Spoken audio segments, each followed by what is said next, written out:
Reading from the Bṛhad-bhāgavatāmṛta,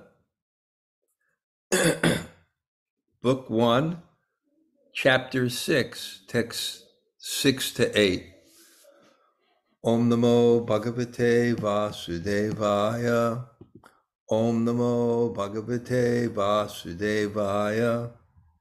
Om Namo Bhagavate Vasudevaya.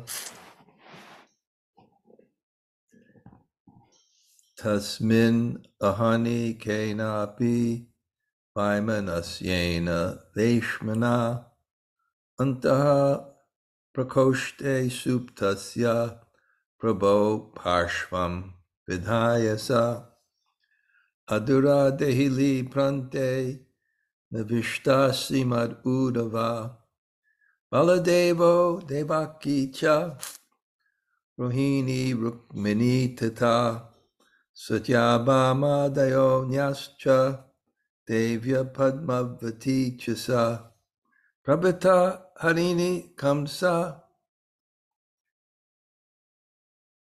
Oops. Wrong verse. Okay, text 5. Sorry.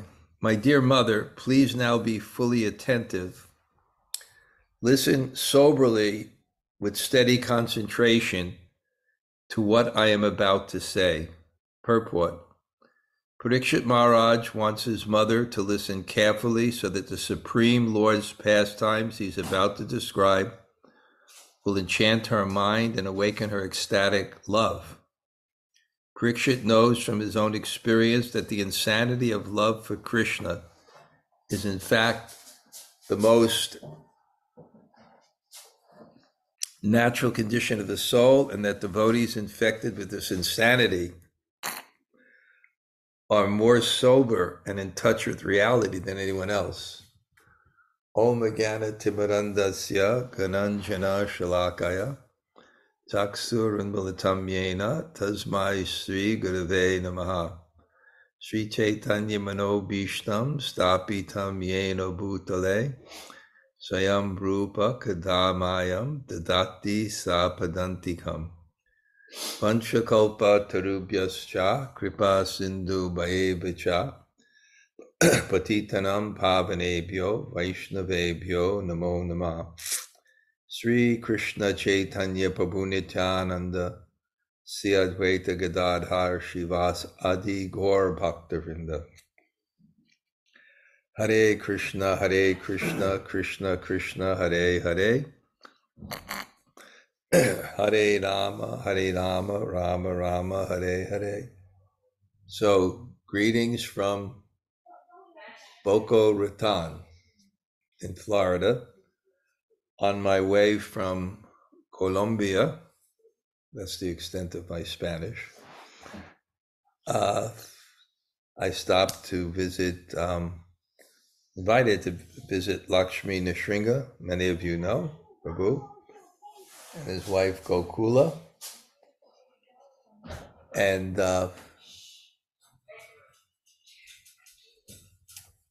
it's really nice. And this evening we're going to have a program. He has a beautiful, beautiful place here. So we'll have it in the backyard. I think maybe Prativiti Achi Yati Nagarati Gram.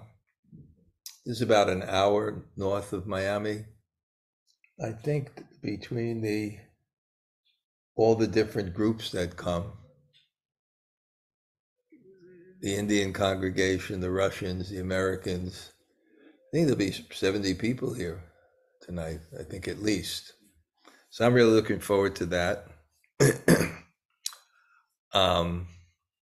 So just to give the context here, and I always start with the beginning, and I really wanted to get to this part because it's exciting. You can shut the door, Lakshmi.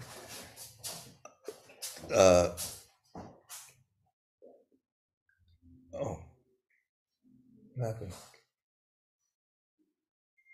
Lakshmi, you coming back? Yeah. Okay.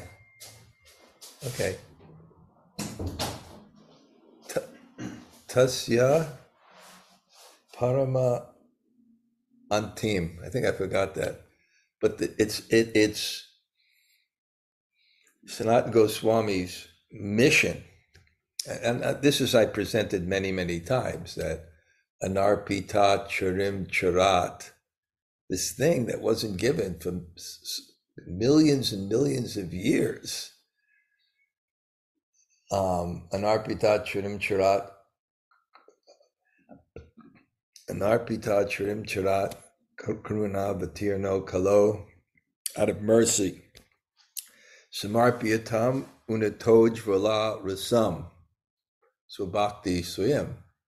This brilliant rasa means basically, in a general way, it means a consuming emotion in classical aesthetics. Things that really just occupy the consciousness completely, like tragedy, like romance, like chivalry. But when we talk about rasa, we talk about bhakti rasa. And that's what Rupa Goswami's contribution is. He understood that the Bhagavatam was perfectly composed according to the Natyaka Shastra, because it's a reflection of the spiritual world. So that that rasa, but it's not just a rasa, it's ujvala rasa. It's this brilliant rasa, which means it's the most consuming rasa, svabhakti svayam, which is the devotion of Sri Radha for Krishna, which becomes the devotion that Lord Chaitanya, Krishna is bringing in his own heart. So he says, Swabhakti Shrim, this beautiful bhakti. And not only he's bringing his own heart, but he's actually distributing it to the world. That's why I'm saying I'm here in Boca Raton.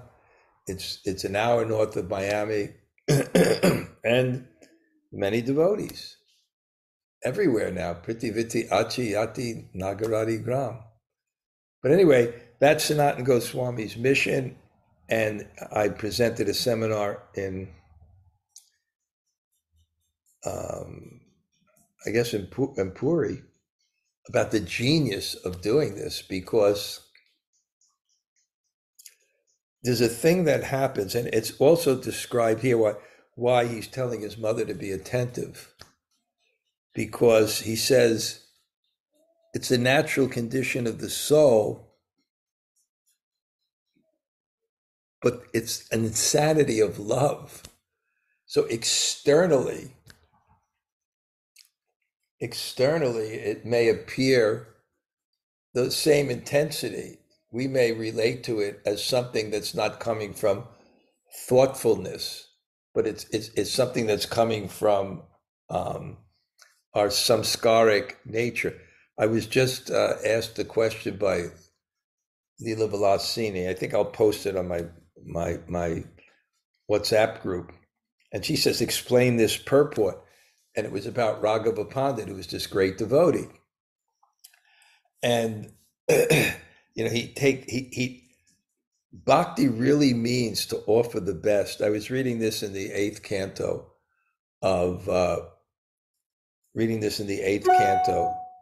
where Aditi, she's worried that the demons have driven out the demigods, and her husband comes back and he tells her to perform this payo vrata, this of just drinking milk. And it's described. I was very enlivened. I was just reading it, and I was just saying to myself, this is very, it seems it's kind of something I could do. Okay, you're drinking milk, there's celibacy, then you got to offer to the deities the proper thing. And, as Prabhupada's describing it, what is, the worship and, offering agya and padyam and the best things, etc. And I was thinking, this is only like 12 days. Maybe I can do it. I can get some power. That's Vaidhi Bhakti. Vaidhi Bhakti means your faith is in the rule and the fruit it gives, and not necessarily the activity. In other words, you think, when I finish the activity, I get the benefit. I follow the rule, I get the benefit. So we have that tendency, rather than Ragmarg, which is the absorption, the activity itself. So I was thinking like that. I was just reading along the verses. I've been trying to follow my the habit I've been trying to develop of reading the Bhagavatam for a half hour when I get up. So I'm reading it. And I'm saying, oh, this is nice. Maybe I can do this. Maybe I can do this. And I'm losing my train of thought. I'll explain anyway. Maybe I can do.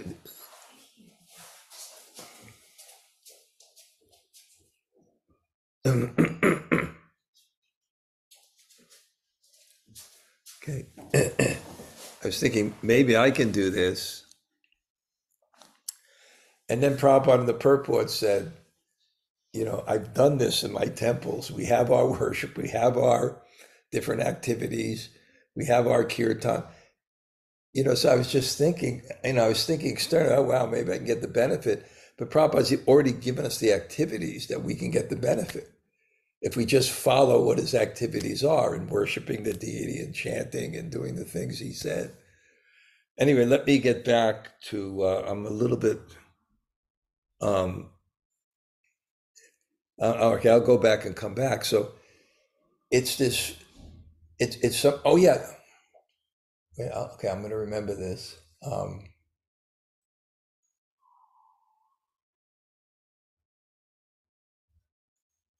Oh yeah. Anyway, I was asked this question about this verse, and it described Raghava Pandit and this deity worship, and that he'd go for miles to get the best. Okay, bhakti means to offer the best. So he would get these special coconuts. This is love, the special ripe coconuts. And then it touched the top of the door, and he was thinking, well, people walk in, the dust from their feet goes to the top of the door. So he wouldn't use them, And then the purport was very confusing because there was so many points. They seemed to be contradictory. Lila Vilasini asked me to explain it, and I'll post my explanation. But Bhakti Siddhanta says that this can be look like a kind of like a craziness, like a germ phobia, basically, like and my answer was, you'll read the answer, but the answer, at least to the first part, was, and you read the purport, what he was explaining is that this wasn't coming from the samskaras of someone. You can't imitate it because it looks like it's coming from samskaras. You're a fanatic, right? The dust on the top of the door, and then you got to go 2 miles. Is that like niyama agraha? Is that too much affection for the rules? Not very practically. Just wash the coconut, But what Bhakti Siddhanta explained is that it was all coming from the spiritual platform. So there are certain activities that are coming from the spiritual platform, but our only experience of those activities is they come from the material platform. For example, Radha Krishna's love. Why it's difficult to understand Radha Krishna's love? Because it's coming from another platform, and our experience is coming from the modes of nature. So it's a little difficult to understand. So therefore, Sanatana Goswami had that same concern, that when you explain what that topmost love is, which is the separation of Srimati Radharani for Krishna, it's erotic in form, kama roop it's called the form. It's not lust, it's the form of lust. In language, it's called kama rupa, the form of lust. It's not lust, it just has the form of lust. And that's how we understand it. But the inspiration is pure love, how Krishna can be pleased. And then at the same sense, there's so much lamentation that generally is born of ignorance. So it's kind of difficult to understand. So he has to give the frame of reference, and that's what the Bhakti Bṛhad-bhāgavatāmṛta is doing. It's giving a frame of reference so you can actually understand this, because this is what Lord Chaitanya came to give.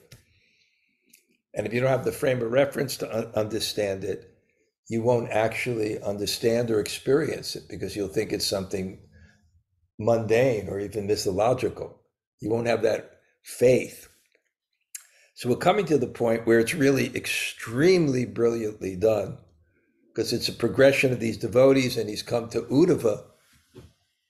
He came to Dwarka, and the residents of Dwarka, who were so exalted that Krishna was in their assembly, and they had this affection for Krishna, and not only this affection for Krishna, but they had this association with Krishna. He was living in their community. And those people pointed to Uddhava because of all those people. Uddhava was the confidant. He was with him. I explained this many times. So they say you have to go see Uddhava if you want the topmost recipient of Krishna's mercy. If that's what you're looking for, the topmost recipient for Krishna's mercy, then you should go find Uddhava. So now this is what's happening. And of course, we see these common themes in bhakti, that there's faith, and faith generates enthusiasm. Faith is the enthusiasm your level of faith is the enthusiasm by which you move towards the goal. And that's based on your understanding of the goal and some experience of the goal. You have an experience of the goal, and you understand that the goal is great, and you have some experience that the goal is great. And that's our faith, and that's what Prabhupada gave. He gave some experience through the holy name, through the prasadam, through the deities. I met another person who came to Krishna consciousness by just walking into a temple and seeing the deities and just beginning to cry. But that experience will not last unless it's fortified by some knowledgeable faith. And then you move towards that goal. So Uddhava is moving toward, so it's Narada that's looking for this. We're going to come to today's verse, and it's a great section. And he's come to Uddhava. And this is kind of going to be the culmination. Because when he comes to Uddhava, and what's going to be revealed now is that Uddhava,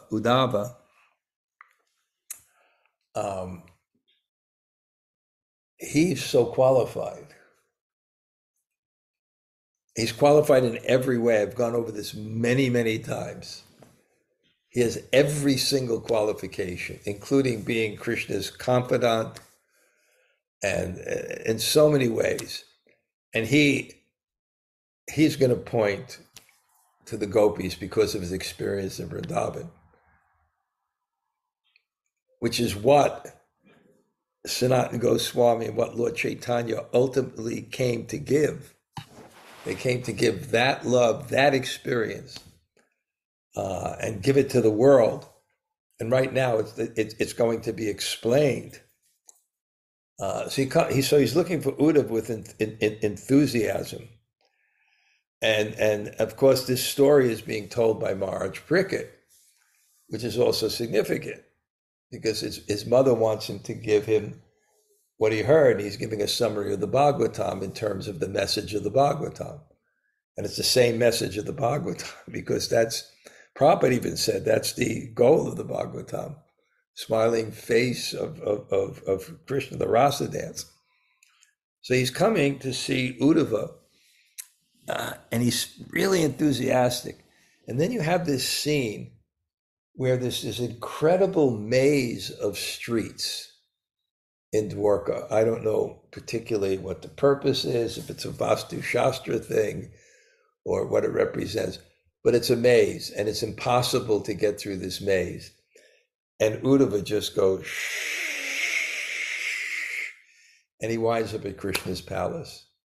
Well, maybe it also, like a king, it should be a little secluded. Maybe the enemies attack, because a lot of enemies will attack Dwarka. It's not easy to get there, but he gets there. And then they give two explanations. He's been there before, but the other explanation is, and I think it's really the relevant explanation for us, is that when you let go and fully surrender to Krishna, you're moved by an intelligence and energy beyond the limits of your own. When the senses are controlled, the super soul is at reach. So it's more like that. And we also should have that experience to a certain degree. When we surrender to a service, we surrender to an activity in the service of Krishna. I certainly feel that in terms of speaking and writing, that I have to come to this platform, which I call unconscious competence, where I have the knowledge, I have the realizations, but the way it's put together and the way it comes out, it's not I'm searching and writing, it's flowing. And people should have that experience in their kirtans.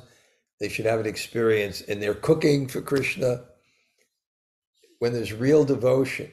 And I describe that. I describe that in one of my audios in this new medium, WhatsApp. You can have a great tool, but it needs an agent. So we have different abilities. Everyone has their capacity in some way. But when we let go and surrender to Krishna, and we become the instrument, he becomes the agent, then what cannot be accomplished?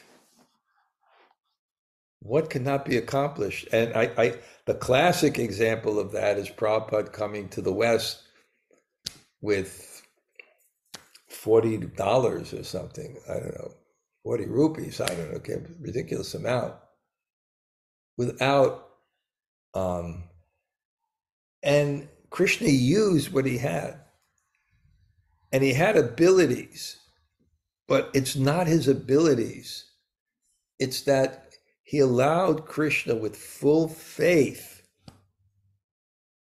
to be the agent for his abilities in Krishna consciousness. He had unique abilities.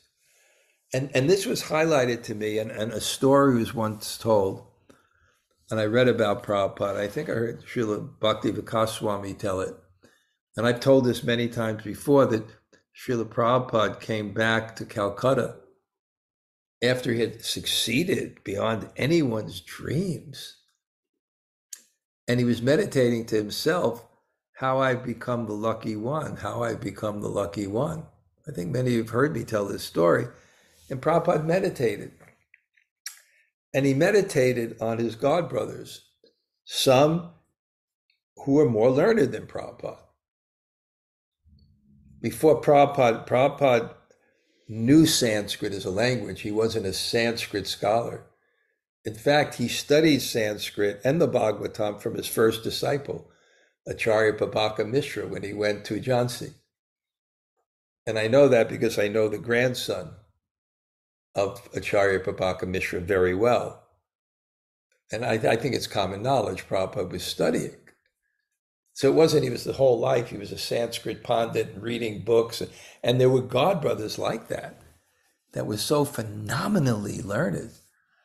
And even there were managers. Prabhupada was, I guess a manager in a pharmacy. There were one of his disciples, one of Bhakti Siddhanta's disciples, I think Bhakti Saranga, was in charge of the railways. And, they were very powerful people.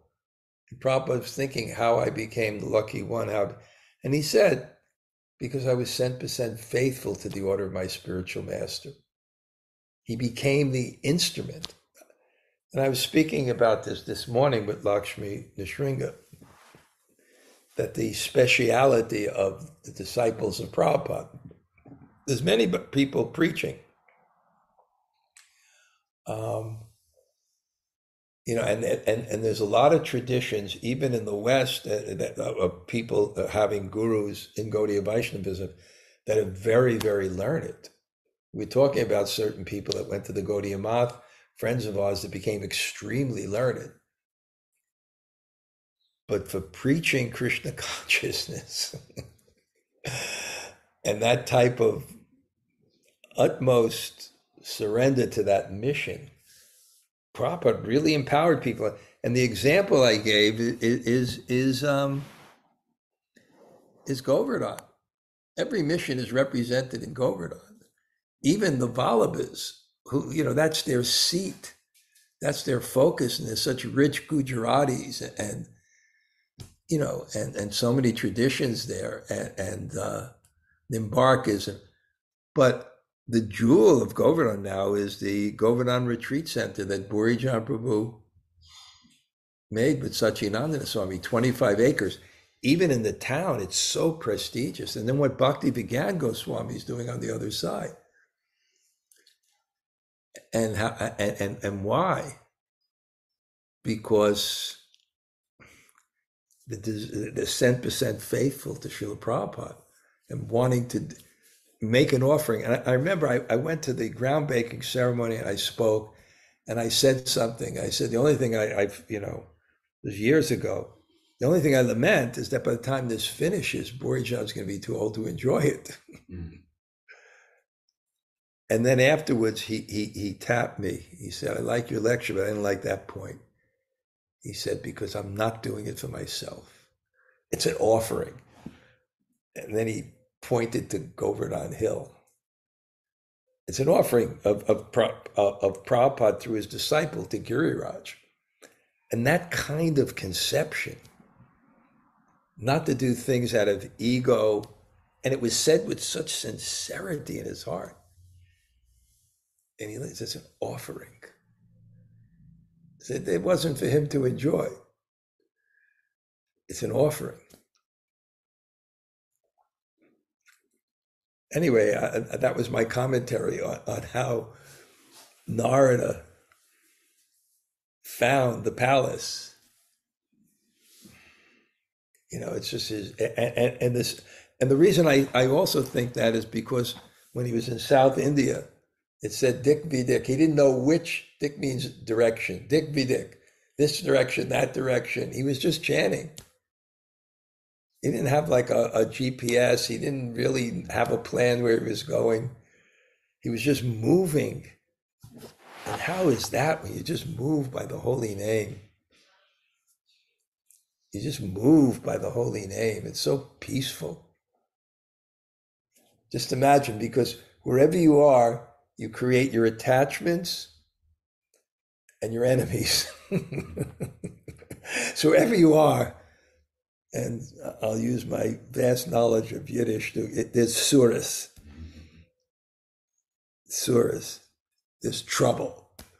Wherever you are, there's attachment, there's fear, but that life of just traveling, the real sannyasi just traveling in an attached way every day, a different place.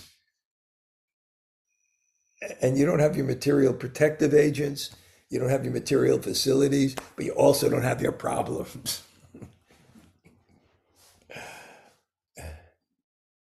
And so he used to wander. And where did he wind up? He wound up exactly in the place he should be.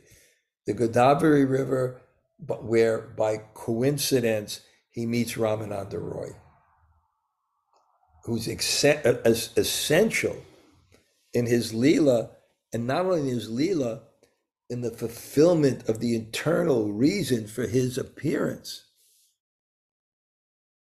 Because Ramananda Roy helped him in that way.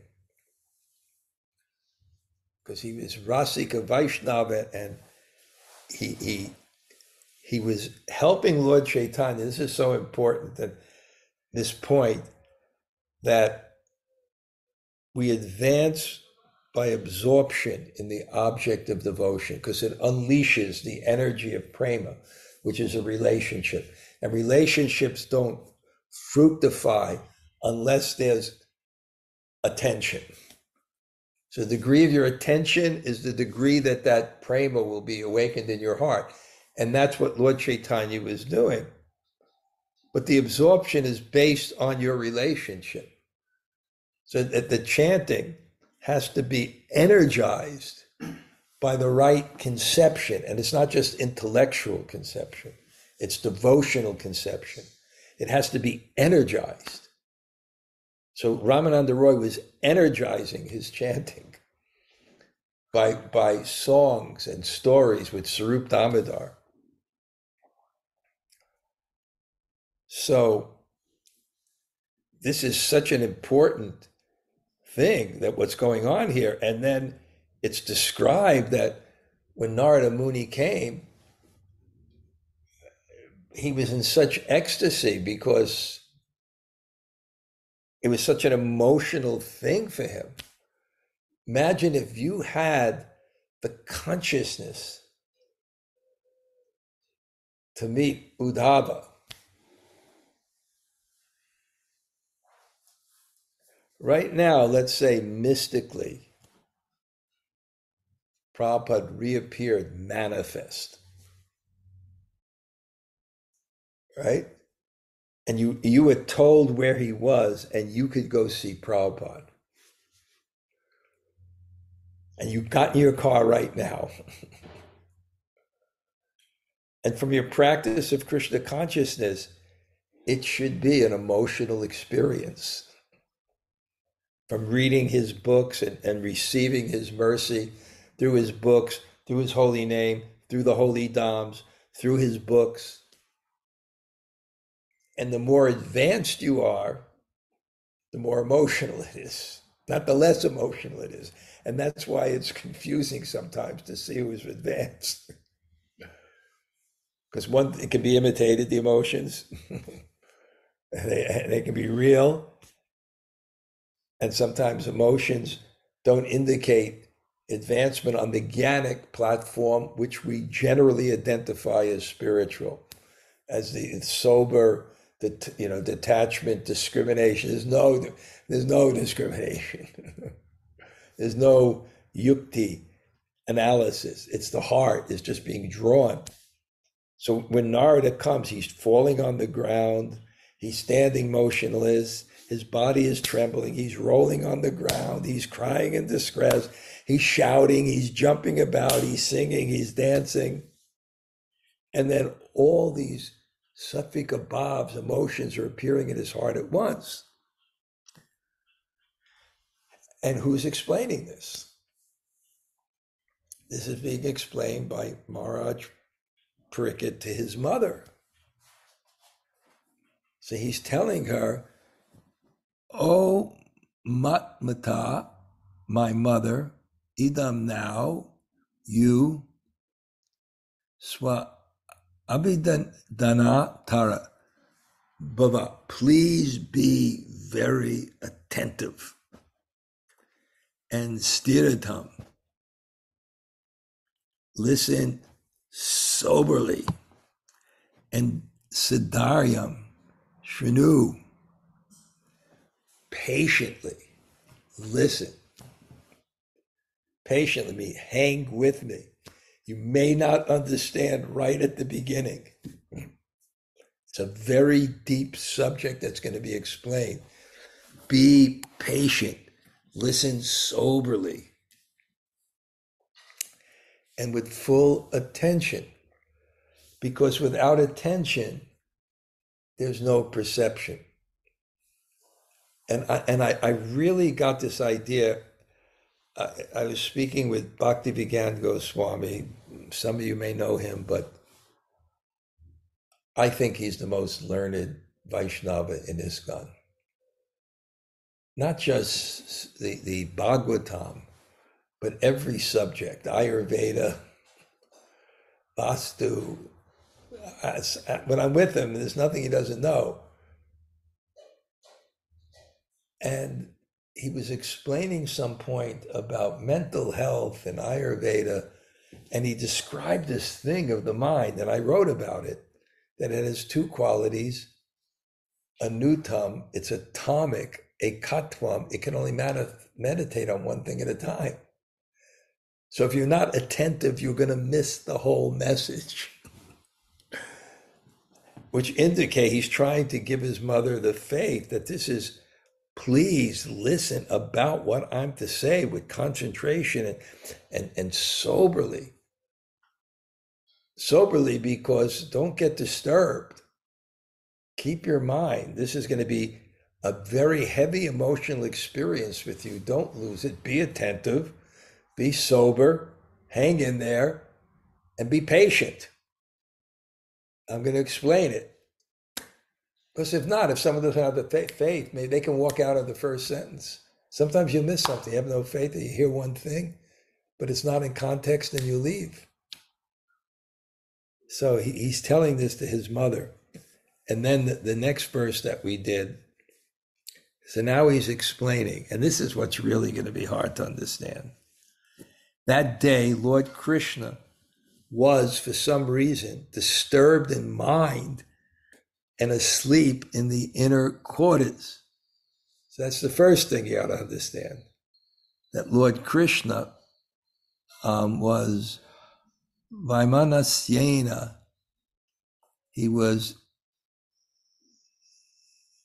disturbed in mind in his inner quarters and asleep. And Uddhava had left him and sat down nearby on the terrace at the edge of the palace.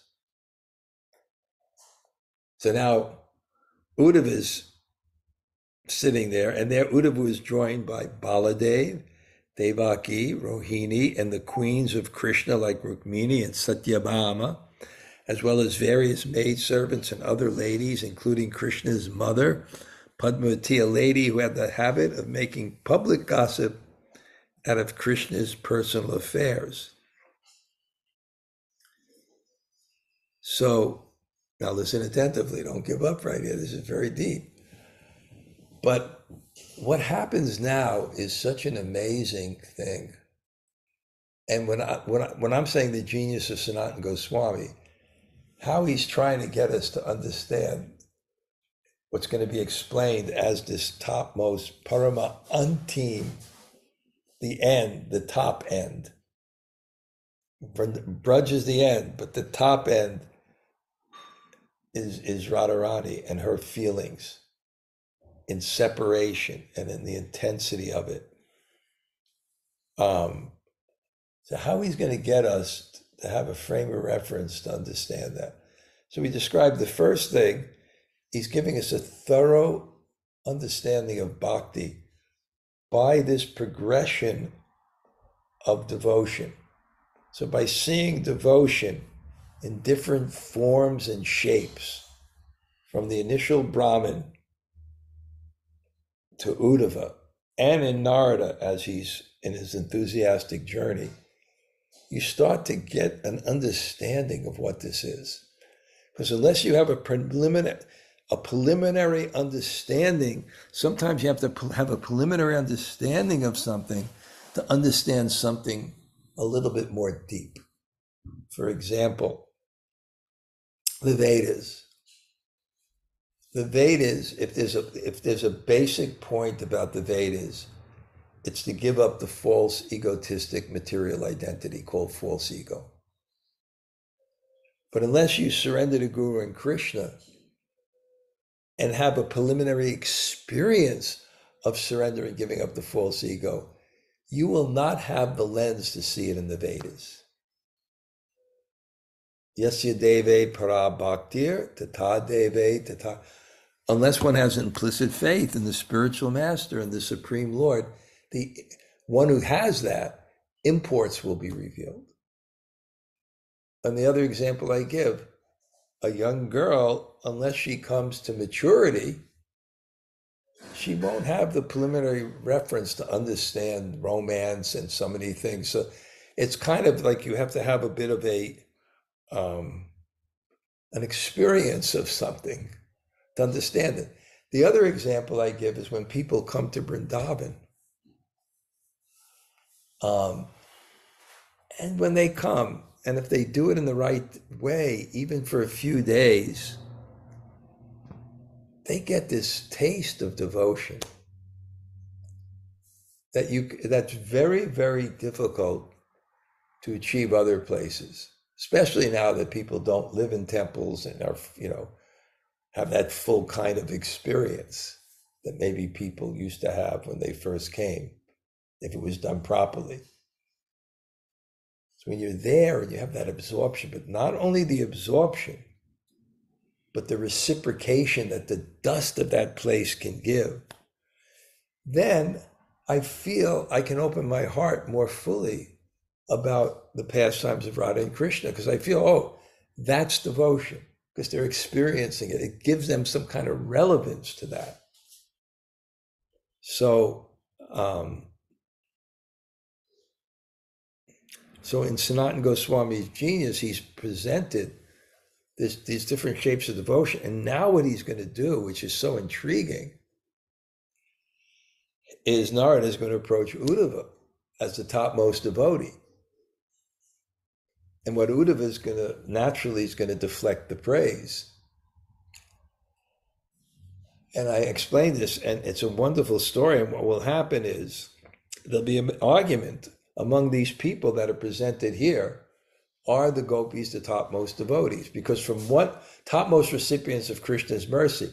Because from one form of experience, from Baladev and Rohini have been there, they look like the persons that are tortured the most. So how can they be the recipients of Krishna's mercy?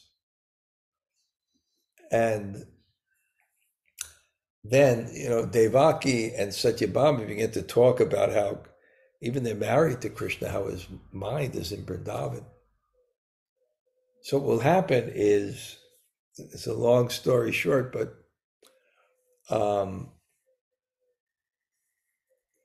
anyway, the intrigue will go, but somehow or other it winds up in the story that Krishna has to explain it himself. Why he's so attached to the residents of Vrindavan and the feelings of Radharani. So anyway, Krishna is somehow disturbed, and he's disturbed because he's in separation from from the gopis, from the residents of Vrindavan. And now the next scene is they're in shock as they see Narada, and they really can't understand what's going on with him.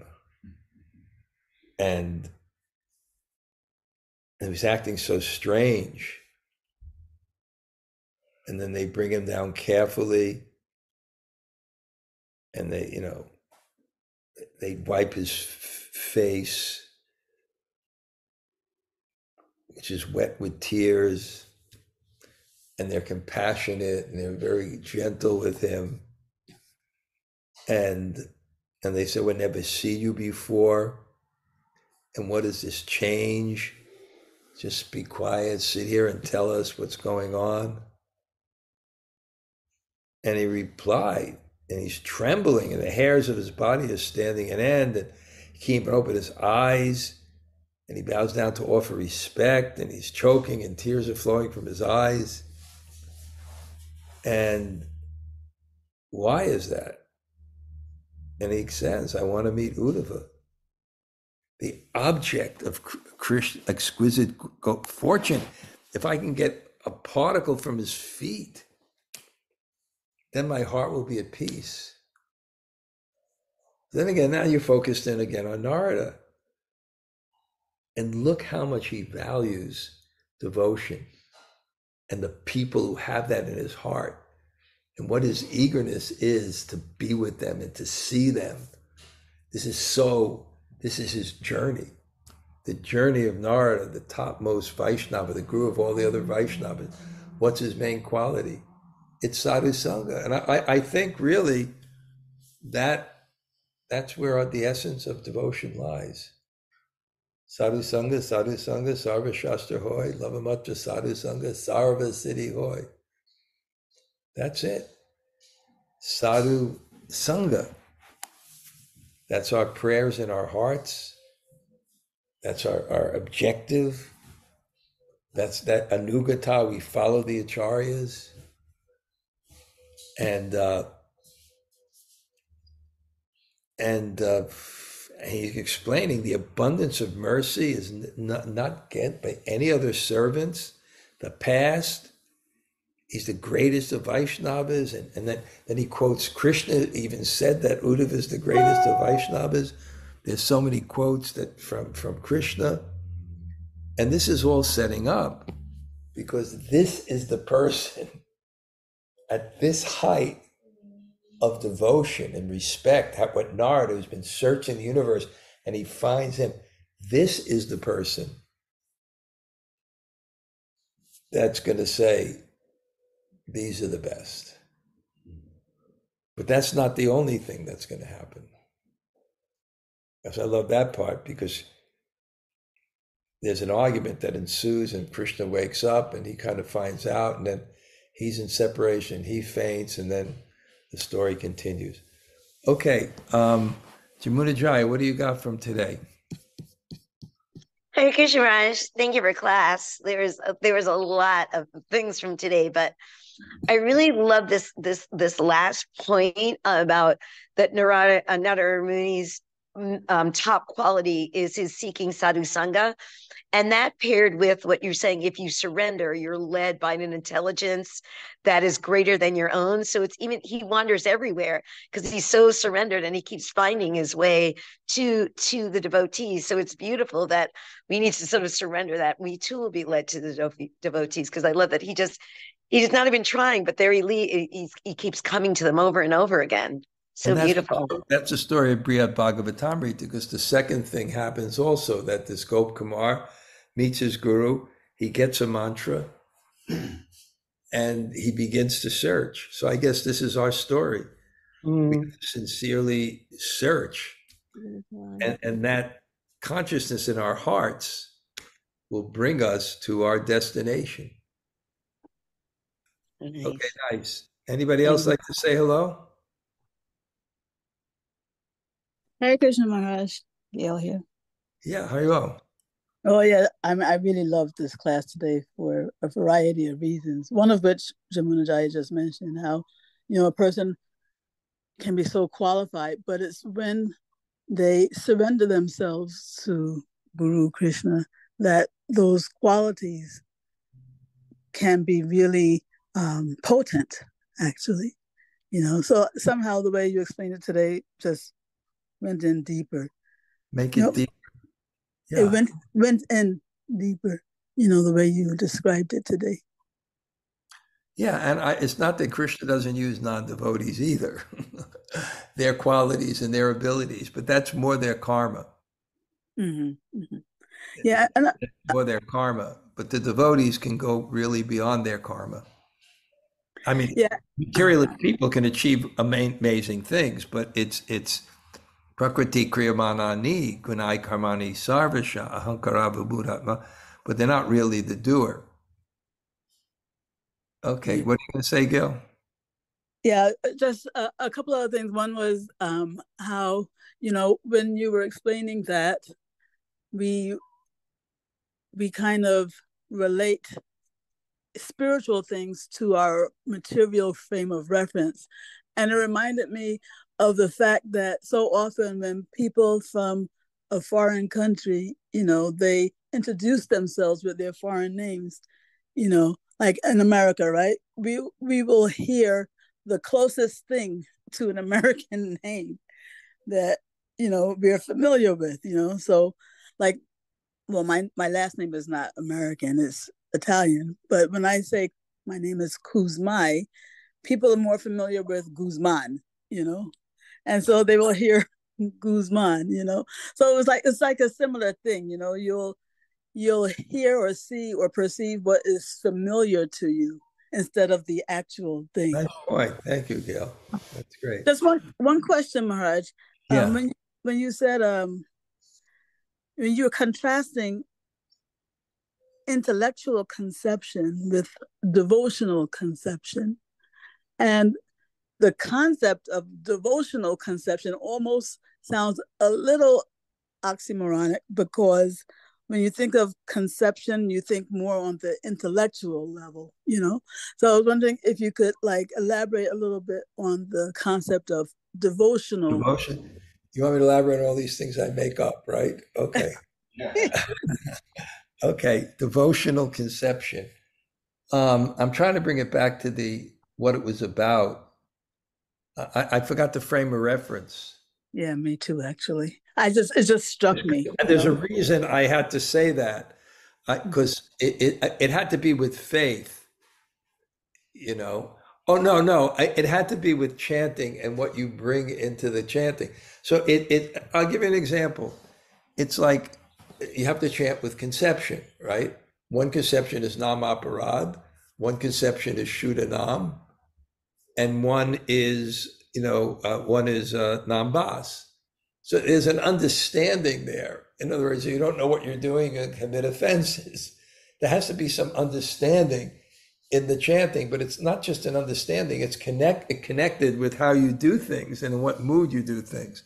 So I didn't want to just separate it as like an intellectual thing that you add, because that conception, and I heard this, I was listening to a class from Madhavananda, and he was talking about that incessantly, and he was quoting Srila Bhakti-siddhanta Saraswati, who was describing the Bhagavatam as Sarup Shakti, and that you have to bring the Bhagavatam into the holy name. And if you don't bring the Bhagavatam into the holy name, it's not going to be devotion, and it's not going to be without offense. So we read the Bhagavatam, we get different ideas, but those ideas are based also on an experience. So it's both. Lakshmi? Yeah. It's funny, this last point that you're talking about, that was the point that I locked into. What you said was here.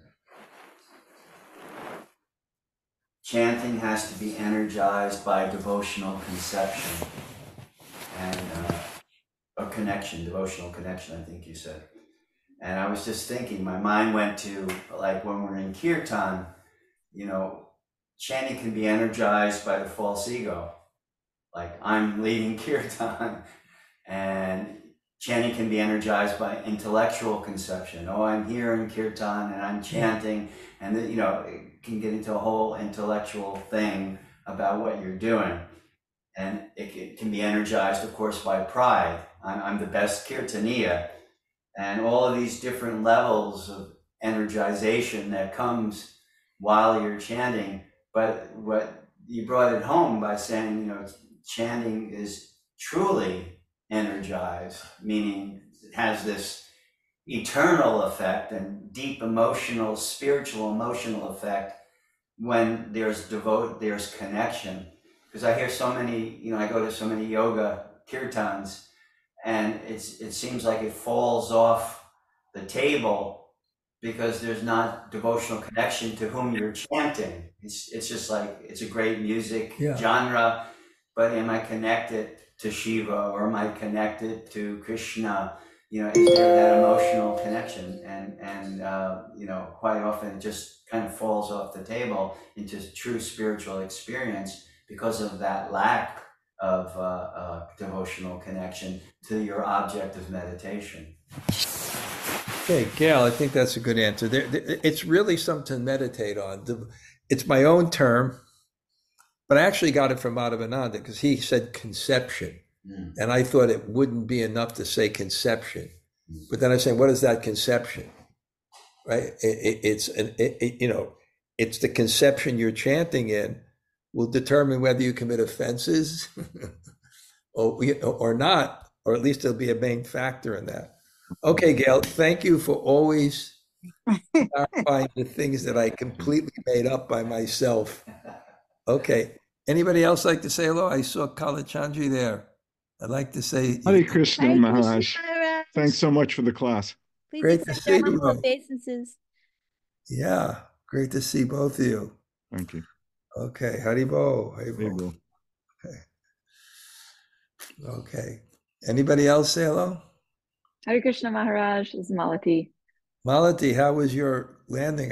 You was flying so high in Colombia. I hope you don't crash landing. Yeah, no. It's been part of the journey. It was fantastic, wasn't it? The It experience. was incredible. Incredible. Really went so deep. Your classes were just, I'm still relishing them. Yeah. It was an amazing experience. It was unexpected because there's so many retreats. I got one coming up in Pumpkin Hollow. Jai and myself are going to do the same thing there for those of the people that are listening. So you can be a good advertisement that we're also going to try to add that to the retreat of, how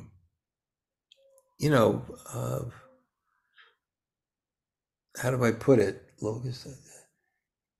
Adding depth to our spiritual practices. And I think it was really effective to have those conceptions and own. I mean, Jai's class was nice, owning the prayers as if they were own. My Monday morning greeting is going to be based on that. And I'm sharing at least 2 of the poems that were posted there. And I think people will really appreciate them. Do any of you want to sign up for our Pumpkin Hollow? I'll use the yoga talk rather than say charge. If you want to make an investment. I highly recommend it. Those people make investments, $3,000-$4,000. So they have to make it out that they're not trying to, it's not a business. Ours is really an investment because we don't charge anything ourselves. Okay. Anybody else like to say hello? Hare Krishna Gumaraj Tota Gopinath here. So great to hear from you. Okay. See you soon. Great. Okay. Mark, can I repeat something you had said early in the class? Yeah, sure. One of your quotes were, when the senses are controlled, the super soul is at reach. I just thought that was simple and strong. That's from the Gita. It's actually a direct quote from the Gita. I tried to take credit for it myself. Okay. Well, you got me fooled. All right. Perfect. Okay. Anybody else like to say? Hare Krishna Gumaraj, Govinda. And Bṛhad, thank you for class. Okay, I guess we'll see you on next Sunday.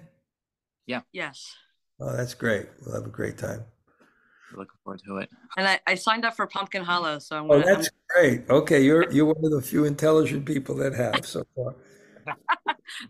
Lau would be there too, but he can't. What? We can't. He would be intelligent too. He would come, but we have to do things separate. More intelligent. Yeah. But hey, Reg, I made it. Boca Raton. I made it. Okay. All right, well, come on in. Anybody else? Terrible. Hare Krishna Maharaj, thank you for class. Amala, I'll tell you, you should come to the Chit Sholi and be the guru there. Okay. Maybe I will someday. Okay. Anybody else? Say hello. Hare Krishna Gurudev, Yabat Sundaris, yeah. Okay. All right. Nice.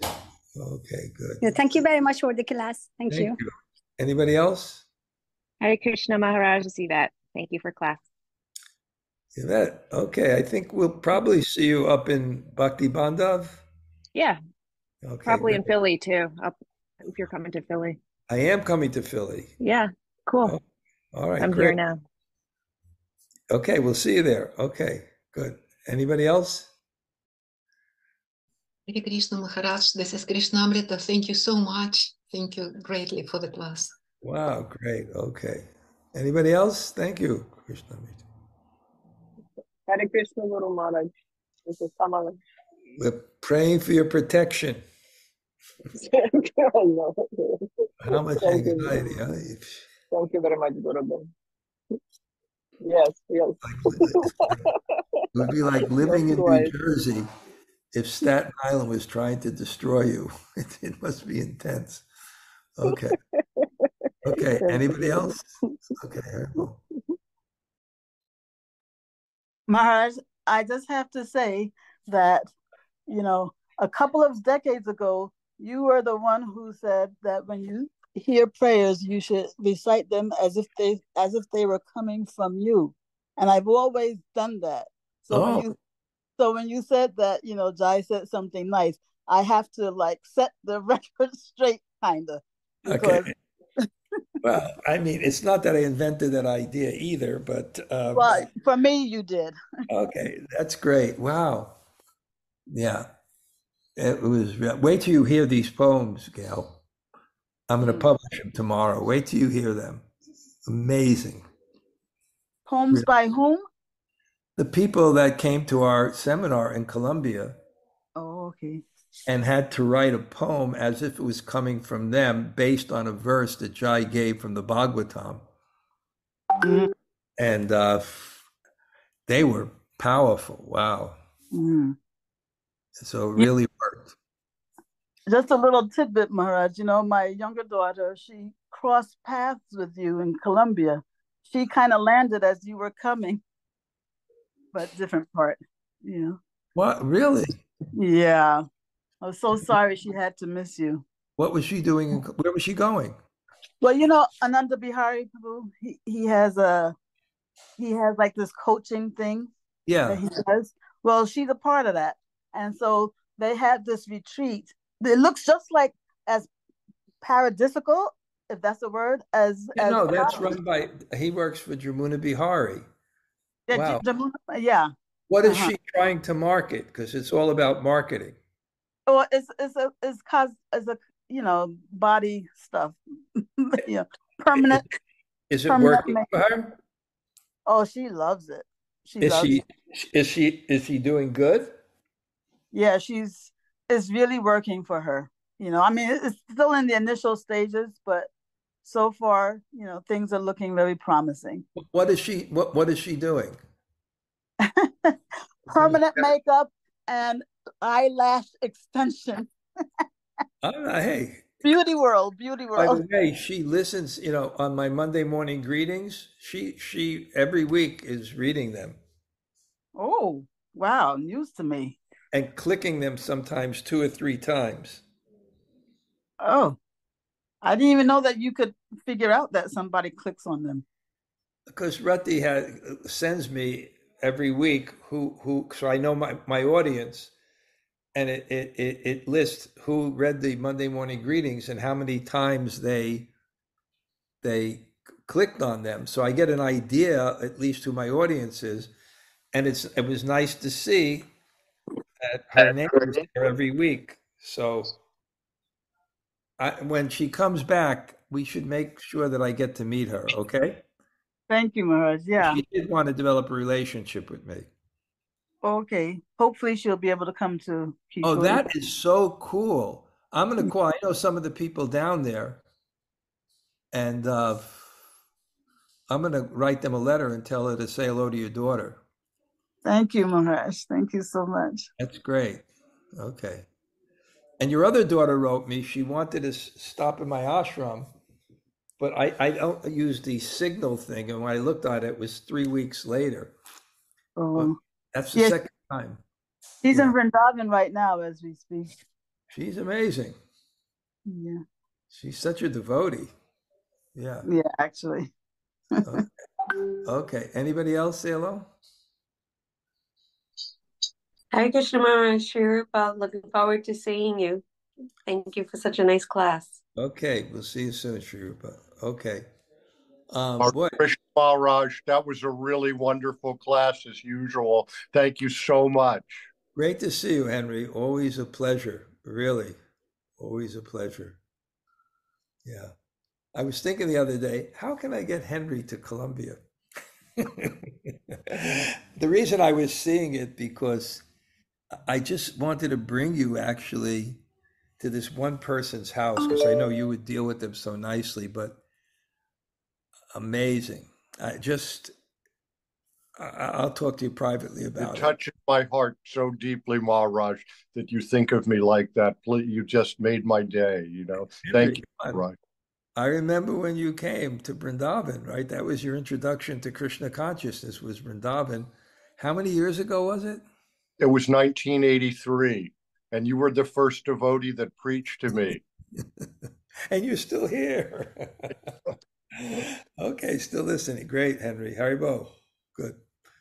Good. We haven't. Anybody else want to say hello before I go?